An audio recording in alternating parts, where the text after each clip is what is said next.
Hello everyone. I'm going to do a voiceover on this one today. What I'm using on this, sorry I've got this sped up a little bit, so I'm going to be a little behind what I'm saying here. That was regular, just 99% isopropyl alcohol. The Pinata Brass was in the other little bottle, undiluted. Also using my Revlon brand hairdryer with the brush attachment removed. I'm tongue-tied today. The colors that I used were all the Ranger ink colors, and I used Cobalt, Vineyard, Boysenberry, and Stream for those. Now, the reason that I decided to go ahead and speed this up a little and do the voiceover on it was because I realized that you couldn't see what I was doing at all in this video pretty much. I had decided to do this one as one that I was blowing on rather than using my dryer, other than just, to dry sections a little quicker so I could move on. And I had the absolute worst camera angle ever for what I was doing. I somehow managed to get the paper out of the picture every single time I went to blow on it. So I figured, most of you who have already done this you'll get a good enough idea of what I was doing, and you can kind of tell from the way I rotate the paper when I start blowing on it. You'll be able to kind of tell, what direction that I'm going with it. So, all right, so right here, I was just laying down ink. No alcohol with this. I wanted this to be fairly dark colored. I didn't want this one to be a pastel one at all. Wanted those jewel tones to really kind of, stand out in this. So I only put down the ink here until I put it down where I wanted it, staggered out my colors a little, and, got my kind of basic shape blocked in. I've had several requests from people to try to do a cross, and it's actually something I had been wanting to try to do for, over a couple of years probably, since I started feeling confident enough to try to do some kind of shapes. And it just seems like I always get sidetracked and all these other projects I get going on, and I kept forgetting about it. So today I definitely wanted to go ahead and do that while I was thinking about it. All right, so being as I've got almost 30 minutes to fill on this video, and there's only so much I can tell you about what I'm doing, I'll try to throw in a few other little tips while I can, as they kind of enter my mind. And also wanted to ask you all about, I've got a metal wall hanging that I'm getting ready to ink on. So let me know if you would be interested in seeing that, because it's actually going to be very simple. There's not going to be a lot of technique involved in this. It's just a metal wall hanging with butterflies on it that I'm going to play around with and see how it comes out. But since it is sort of a 3D type shape and it's metal, I didn't know if anybody would be interested in seeing that or not. So let me know if I get enough of you saying, yeah, we want to see that, then I will video that when I do it, because I will probably be working on that within the next few days. I've got it ready. I already sanded it down, put some Rust-Oleum paint over it to seal it good, because I wanted it white. So anyway, let me know. Moving on.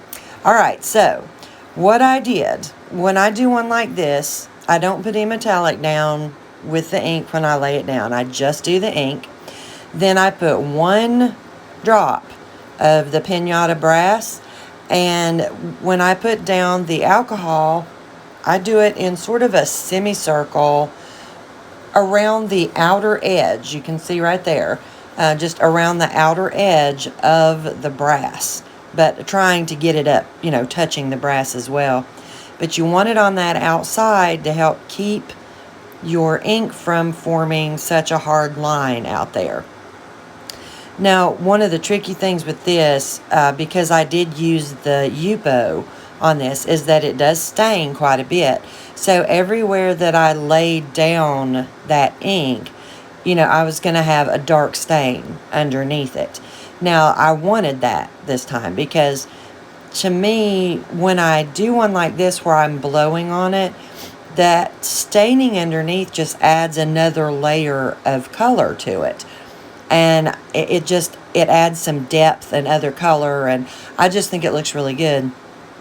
But you do have to be kind of careful. If you blow your ink back in too far, like all the way to the center, then you're going to leave that a very definite stain line exposed, in an oval or whatever shape whatever shape your ink goes down in. So just kind of keep that in mind, that you want to blow it in enough to give you that soft wispy edge, but not so much that you completely uncover your staining. You still want to have your ink that moves coming back over top of the staining, at least some. I hope that's making some sense. And here, so y'all can see kind of what I was talking about, and I am so sorry about that. I'm braced for the thumbs down. I know I'm going to get thumbs down on this. And I know I'm probably going to get some comments with people complaining that they can't see what I'm doing. And I'm fully aware of that. But I absolutely loved this one. I was so happy with the way this came out that I wanted to share it with you all in hopes that, you could see enough to give something like this a go on your own. Across a heart. Think about anything that's a fairly simple shape. And I really do think that you could do it fairly easily. I think a heart would be fairly easy to do like this. Now, I did use 11 by 14 paper on this because I felt like I needed the extra room. The way that I wanted to do it here with just blowing on it, I knew it was going to kind of spread out a little bit more. And so I didn't want to have this just fat looking cross that took up this huge amount of the paper. I wanted to have a sense of balance, I guess is a good word, between the size of the inking and the negative space that was around it. Hope that makes some sense. But that was why I chose to go with a little bit larger paper. Now, I could have made the cross a little smaller, but sometimes it's really hard to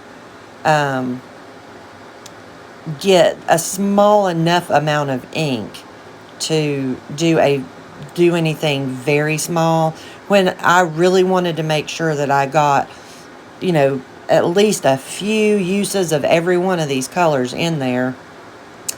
So I knew it was going to be getting a little bit bigger. Now, one thing you can do if you want to do one like this, but want to do it smaller, is use a paintbrush to put down your ink. I mean, super simple. Just if you have a little watercolor palette, just one of the little, anything, even a medicine cup. Y'all have seen me use all kinds of things. I've used lids from condiment cups before. Excuse me, throat's dry today. Just if you're not using a palette, you might want to just put a few drops of ink at a time in it.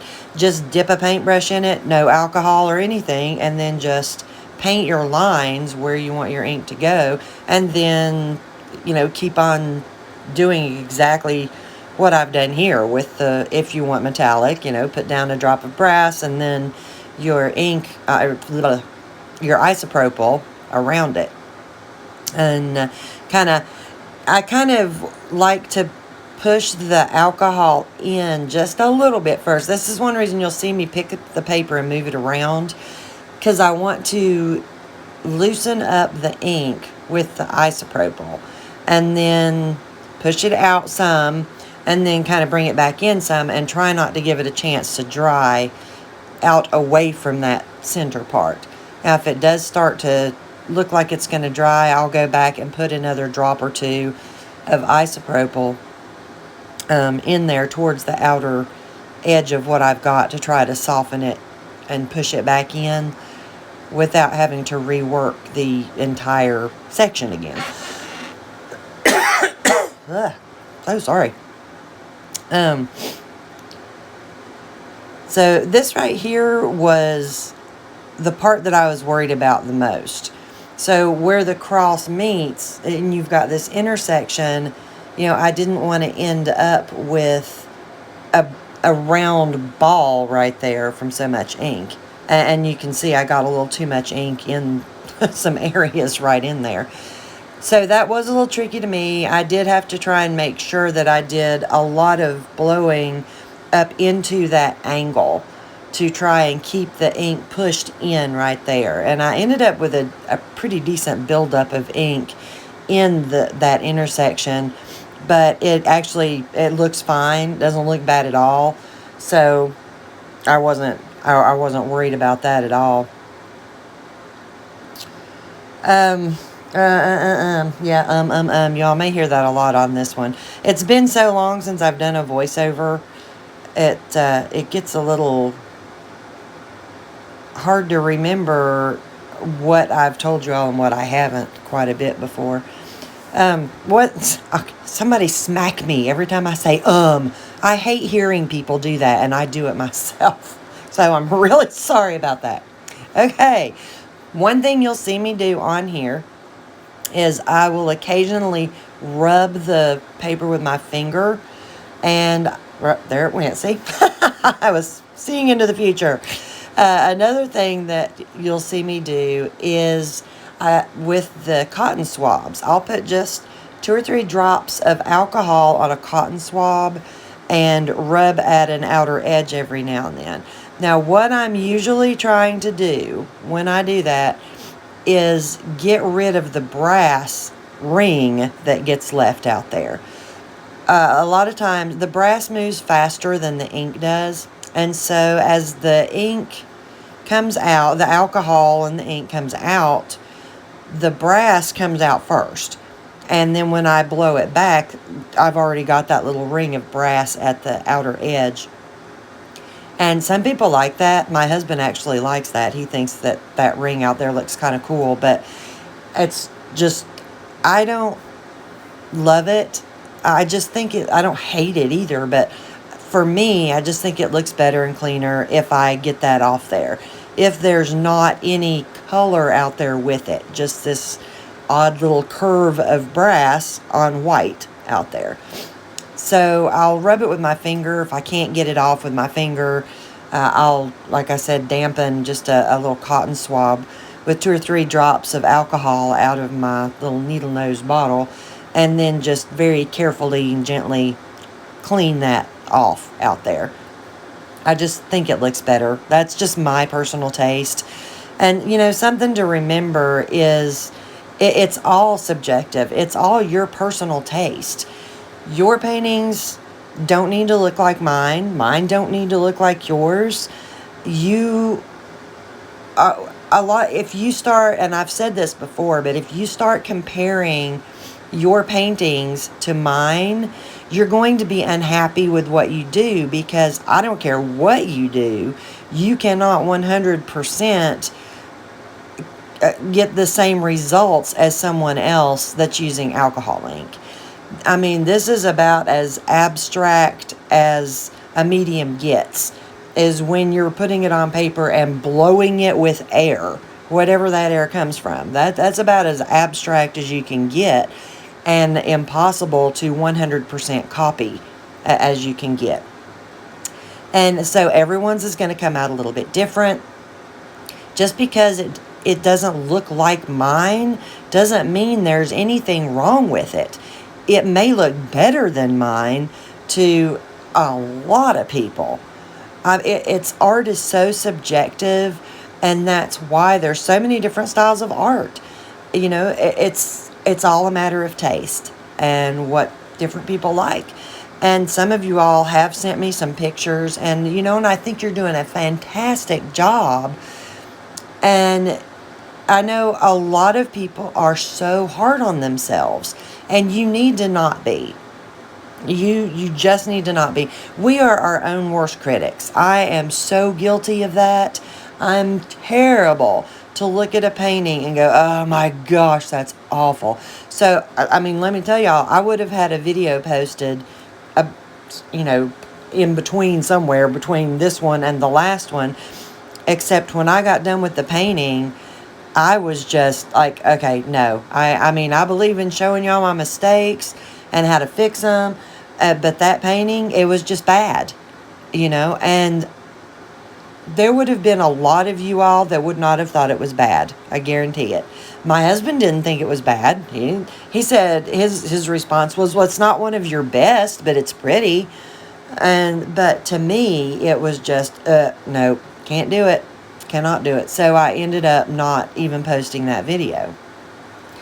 And sometimes when y'all get these kind of longer gaps in between my videos, that's one reason why.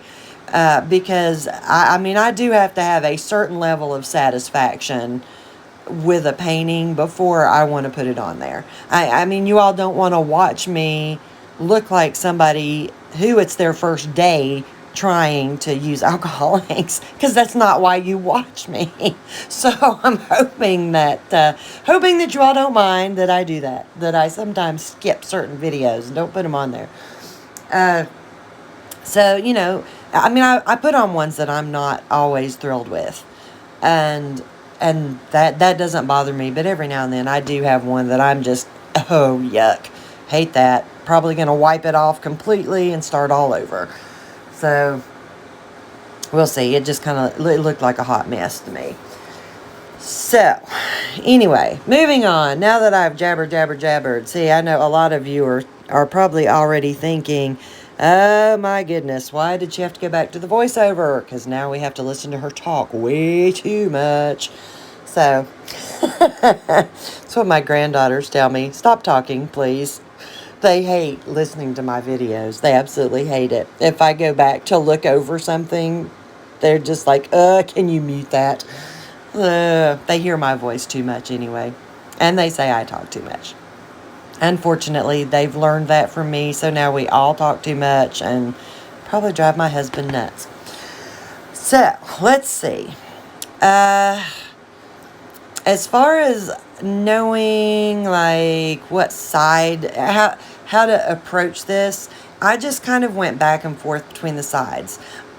Just me. There's no wrong way to do this, okay? There is zero wrong way to do anything with alcohol inks. Well, don't drink them. But anyway, if you're painting with them, there's no wrong way to do this stuff. There's just different ways to do it. Now, on this one, I kind of went back and forth between the sides. I could have started at one spot and then worked my way all the way around, and that would have been fine too. But I just chose to do it this way. I don't really know why, other than I didn't want it to end up, I don't really know how to say this. I didn't want my wispy parts to end up all sort of leaning one direction. So I chose to kind of move back and forth in between the two sides, which I thought looked good. I can't say look better because I've never tried it before, so I've never tried to start at one side and go all the way around. But I thought it would look good. I was happy with it. But you can do it however you want. I almost tried this with my airbrush because it's a very low PSI one. And I thought, well, I need to try doing something painting-wise with my airbrush. But I didn't want to do it on this because that was just too much new for me all at one time right now. I wanted to try to do this shape in a manner that I'm familiar with before I started trying to use an air source that I was not familiar with using other than to spray ink on something. So I've never tried to use it just with air before. So once I do a couple of practice runs with that and see if I can get that to work, then I will put a video on of that. And then maybe you all can get a better idea from watching that and how I move the inks on something like this when it's not with the hairdryer. Because that airbrush does have a much smaller, a narrower airflow. So you're getting a much more concentrated air hitting your surface at one time. So you got to use it a little bit differently than the hairdryer. Similar, but different. So that little thing that you just saw me stick in there, I've mentioned it before. I cannot for the life of me remember the name of it. It's something for use with painting, acrylic paints, to, at least I think that's what it's for. You can use it for different things, picking fuzz off of stuff, or popping air bubbles, or I mean, you can use it for dotting. You can use it for all kinds of different things. I use it, mostly for this. Every now and then the ink doesn't want to go in a little spot. It sort of dams up. And so I'll use this to kind of get it to move. And then with this, like where the inks had been dry for so long, they got a little thick at the edges in places. And so I would just kind of use this to loosen up those spots that were taking a little bit longer to reactivate with the alcohol. Sorry, had to get a drink there.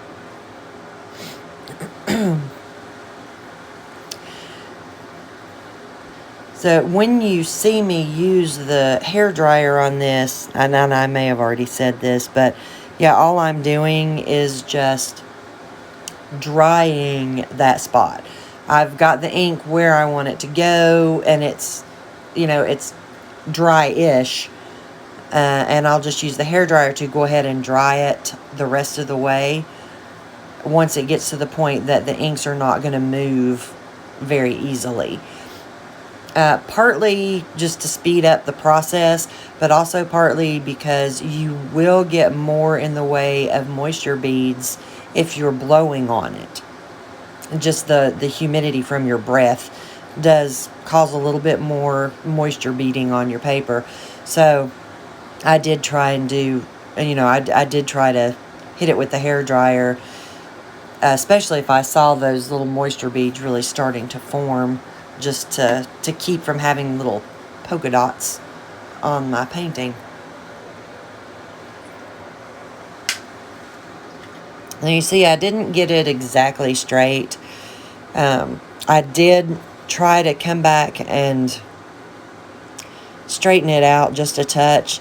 As a matter of fact, after the video was over, after I stopped videoing, I looked at the painting, and there was just a couple of little things that were bugging me. Although you'll see me fix a couple of little things here, but like down at the bottom was quite a bit narrower than the top, and so I did come back down to the bottom after the video. Now the painting that you'll see, not the painting, this painting, but when you see it at the end of this video, that is after I went back and tried to widen out the bottom part just a little bit. I did just add another drop of ink at the bottom.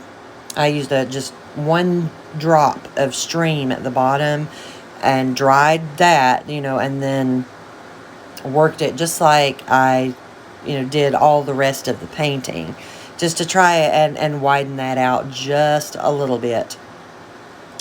So if it looks just a touch different from the time that the moving video part of it stops and what you see at, after that, that's why, just where I went in and tried to repair or not repair it, but even it up just a touch. It was just one of those things that I thought, well, it'll be all right. But, the more you look at something sometimes, And the more you realize, no, I can't leave that like that. So, let me think. I'm trying to think of a question. I need to do like just a sit down with my computer and do a video of answering questions while they are on, while it's on my YouTube studio, so that I can see all these questions that I just can't really remember. One thing I do want to ask of you all, and I'm asking this very nicely and with, and with all respect, I totally understand that, you don't always want to watch a whole video. You want to kind of speed through it. I do the same thing. I fast forward, skip through stuff a lot of times. But I'm getting questions on a video that were answered in the video. Frequently, I get asked questions about things that I actually talked about in that video. And I'm still getting questions about things that are talked about in probably 90% of my videos. So, and that are already in the comment section. So it would just really help me a lot if, if you all could try to see if you might can find the answer. I mean, I don't expect you to spend days looking for it, but, it's with my subscriber count getting so much higher, and I love that. I love it. Thank you all so much. I am like, my mind is blown with that. But with 16,000 subscribers, I'm getting messages on Facebook, Instagram, YouTube, and my email that I have to try to keep up with. And far too often, they are questions that, I've answered over and over and over and over again on comments or in videos. So it really would help me if you all first see if you can find the answer. If you can't, no problem. Just, give me a shout out and I'll do what I can to answer your question. But it's very, very seldom that I get asked something that I've never been asked before. It's very seldom. So, all right, well, I am getting ready to wrap this up right here. Just kind of, touching up, like I said, with that's just a cotton swab with some alcohol, getting some of those little places off, or a spot or two that I might have dripped a little bit of ink. And yeah, right there I was trying to thin down that arm of the cross because it was too fat looking. It just didn't look good with the other side, so it wasn't symmetrical enough. So I did, was trying to kind of fix that just a touch if I could, and thin it down a little without messing up. I didn't want to mess with it too much because I didn't want to mess anything up. So, but before we're done, let me say again, thank you to you all for the amazing comments. You all have got to be the best viewers that anybody out there has. I love every one of you all. You all are fantastic. And I really appreciate the time that you all take to watch these videos and to leave me comments and all the compliments I get. I just appreciate it more than you know. So if you like what you see, give me thumbs up and hit that subscribe button and the notifications so you'll know what's, when something new comes out. And I'll be back with y'all real soon. Love you all. Bye.